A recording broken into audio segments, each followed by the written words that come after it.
പരമോന്നത നേതാവ് അയത്തുള്ള അലി ഖമേനിയെ വധിച്ചത് ദിവസങ്ങൾ നീണ്ട നിരീക്ഷണത്തിന് ഒടുവിലെന്ന് റിപ്പോർട്ട്. ഖമേനി എവിടെയാണെന്ന് ഇന്റലിജൻസ് ട്രാക്കിംഗ് സംവിധാനങ്ങൾ നിരീക്ഷിച്ചു. ഒടുവിൽ തന്റെ ഓഫീസിലുണ്ടെന്ന് ഉറപ്പുവരുത്തി. യാതൊരു പഴുതും നൽകാതെയായിരുന്നു ആക്രമണം നടന്നത്. ഖമേനിക്കോ അല്ലെങ്കിൽ അദ്ദേഹത്തോടൊപ്പം കൊല്ലപ്പെട്ട മറ്റ് നേതാക്കൾക്കോ ഒന്നും ചെയ്യാൻ കഴിഞ്ഞില്ല എന്നുമാണ് US പ്രസിഡന്റ് ഡൊണാൾഡ് ട്രംപ് പറഞ്ഞിട്ടുള്ളത്. ഇനി ഖമേനി അടക്കമുള്ള നേതാക്കളെ വധിച്ചത് 30 ബോംബുകൾ തുടർച്ചയായി വർഷിച്ചു എന്ന് റിപ്പോർട്ടിൽ പറയുന്നുണ്ട്. ഖമേനിയെയും കൂട്ടാളികളെ ഒന്നിച്ച് വധിക്കാനുള്ള സമയം നിരീക്ഷിച്ച് കണ്ടെത്തിയ ശേഷമായിരുന്നു ഇസ്രായേൽ US സംയുക്ത ആക്രമണം നടത്തിയത്. ഖമേനിയുടെ കോമ്പൗണ്ട് നശിപ്പിക്കപ്പെട്ടു എന്ന് ഇസ്രായേൽ പ്രധാനമന്ത്രി ബെഞ്ചമിൻ നെതന്യാഹു ഇതിനോടകം തന്നെ പറഞ്ഞിട്ടുണ്ട്.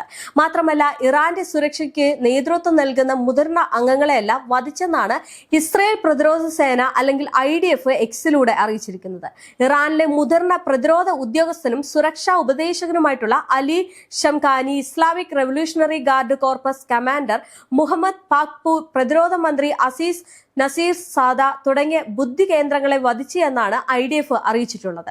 ഇനി ഖമേനിയുടെ മകൾ, പേരക്കുട്ടി, മരുമകൾ എന്നിവരും കൊല്ലപ്പെട്ടതായിട്ട് ഇറാനിയൻ മാധ്യമങ്ങൾ റിപ്പോർട്ട് ചെയ്തിരുന്നു.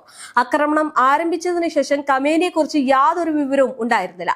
ശനിയാഴ്ച നടന്ന ആദ്യ ബാരേജിൽ അദ്ദേഹത്തിന്റെ സുരക്ഷിതമായിട്ടുള്ള കെട്ടിടത്തിന് സാരമായിട്ടുള്ള കേടുപാടുകൾ സംഭവിച്ചതായി ഉപഗ്രഹ ചിത്രങ്ങൾ കാണിച്ചിരുന്നു. അദ്ദേഹത്തിന്റെ മൃതദേഹം കണ്ടെടുത്തതായിട്ട് ഇസ്രായേൽ ഉദ്യോഗസ്ഥർ മാധ്യമങ്ങളെ അറിയിക്കുകയും ചെയ്തു. എന്നാൽ ഇറാനിയൻ മാധ്യമങ്ങൾ ഇത് ആ ഒരു ടൈം വരെ പറഞ്ഞിട്ടില്ലായിരുന്നു. മൃതദേഹത്തിന്റെ ചിത്രം നെതന്യാഹു പുറത്തുവിട്ടതും ഇസ്രായേൽ മാധ്യമങ്ങൾ റിപ്പോർട്ട് ചെയ്തിരുന്നു.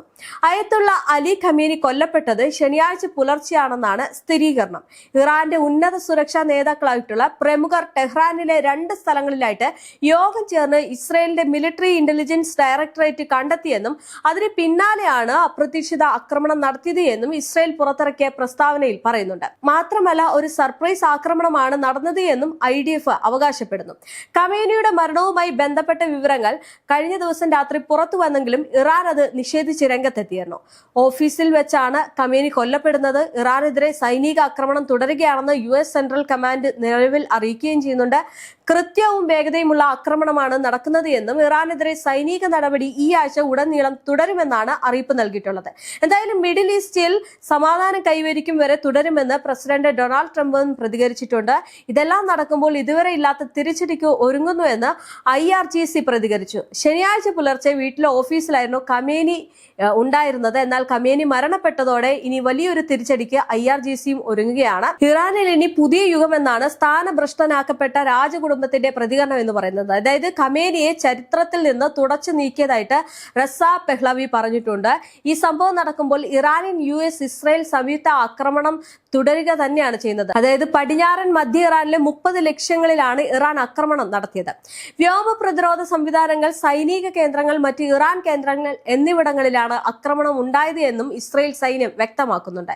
എന്തായാലും ഖമേനി കൊല്ലപ്പെട്ടതിന് പിന്നാലെ ശക്തമായിട്ടുള്ള തിരിച്ചടിക്ക് ഇറാൻ ഒരുങ്ങുന്നു എന്നാണ് വിവരം. ഖേദിക്കേണ്ടി വരുമെന്നും കടുത്ത ശിക്ഷ ഉറപ്പാണെന്നും ഇറാൻ വിപ്ലവ സേന, ഇറാനിയൻ റവല്യൂഷണറി ഗാർഡ് കോർപ്പസ് അല്ലെങ്കിൽ IRGC പറയുകയും ചെയ്തിട്ടുണ്ട്. ശക്തമായിട്ടുള്ള തിരിച്ചടി ഉടനെന്ന് ഇറാൻ ക്യാബിനറ്റും മുന്നറിയിപ്പ് നൽകി. ഇറാന്റെ ഭീഷണി ഗൾഫ് രാജ്യങ്ങളിൽ ആക്രമണം ശക്തമാകുന്നു എന്നതിന്റെ സൂചന കൂടിയാണ്.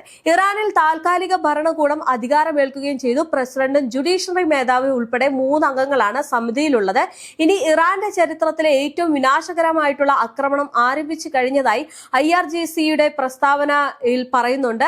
മാത്രമല്ല, ആക്രമണങ്ങൾ നിമിഷങ്ങൾക്കുള്ളിൽ ആരംഭിക്കുമെന്നും മേഖലയിലെ US ഇസ്രായേൽ കേന്ദ്രങ്ങളാണ് ലക്ഷ്യമിടുകയും ചെയ്യുന്നത് എന്നാണ് IRGC വ്യക്തമാക്കിയിട്ടുള്ളത്. മികച്ച നേതാവിന് നഷ്ടമായെന്നും മരണത്തിൽ ദുഃഖിക്കും എന്നുമായിരുന്നു ഖമേനിയുടെ മരണത്തിന് പിന്നാലെ IRGC പ്രതികരിച്ചത്. മാത്രമല്ല, US ഇസ്രായേൽ സംയുക്ത സേന ശനിയാഴ്ച പുലർച്ചെ നടത്തിയ ഓപ്പറേഷൻ എപ്പിക് ഫ്യൂരിയിലാണ് പരമോന്നത നേതാവ് അയത്തുള്ള അലി ഖമേനി കൊല്ലപ്പെട്ടത്. ബെഞ്ചമിൻ നെതന്യാഹുമാണ് ഖമേനിയെ മരിച്ച വിവരം അല്ലെങ്കിൽ പുറത്തുവിടുന്നത്. പിന്നീട് ഇറാൻ മരണ വാർത്ത സ്ഥിരീകരിക്കുകയും ചെയ്തു.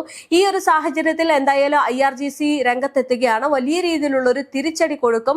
കാരണം അവർ പലപ്പോഴും പറഞ്ഞിട്ടുള്ള ഒരു കാര്യമാണ്, ഞങ്ങളാണ്, ഇങ്ങോട്ട് വന്നാൽ അത് അവസാനിപ്പിക്കുന്നത് ഞങ്ങളായിരിക്കുമെന്ന് ഖമേനിയുടെ വാക്കുകൾ എടുത്തുകൊണ്ടാണ് അവർ ഈ ഒരു തിരിച്ചടിക്ക് മുന്നിട്ടിറങ്ങുന്നത്. ഇറാന്റെ തിരിച്ചടി ഗൾഫിലാണ് നടക്കുന്നത്. ഇറാൻ ആക്രമണത്തിൽ ജബൽ അലിയിൽ തീപിടുത്തം ഉണ്ടാകുകയും ആക്രമണം വലിയ രീതിയിൽ നടക്കുകയും ചെയ്തു.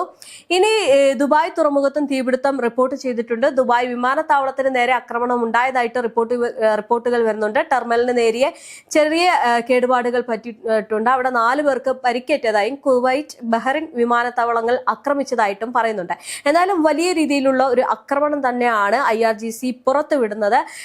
അതിനോടകം തന്നെ മനസ്സിലാക്കാൻ സാധിക്കുന്നത് ഈ പശ്ചിമേഷ്യ വലിയ രീതിയിലുള്ള ഭീതിയിലായിരിക്കും. ഗൾഫ് രാജ്യങ്ങൾക്ക് അത് വലിയ ഭീഷണിയായിരിക്കും. സമ്പദ് വ്യവസ്ഥയിലും അത് വലിയ ഭീഷണിയായിരിക്കും. എന്തായാലും തിരിച്ചടികൾ എത്രത്തോളം ഇനി ഉണ്ടാകും, അല്ലെങ്കിൽ എത്ര നാൾ ഈ ഒരു യുദ്ധം നിൽക്കും എന്നുള്ളത് നമുക്ക് നേരിട്ട് കാണാം.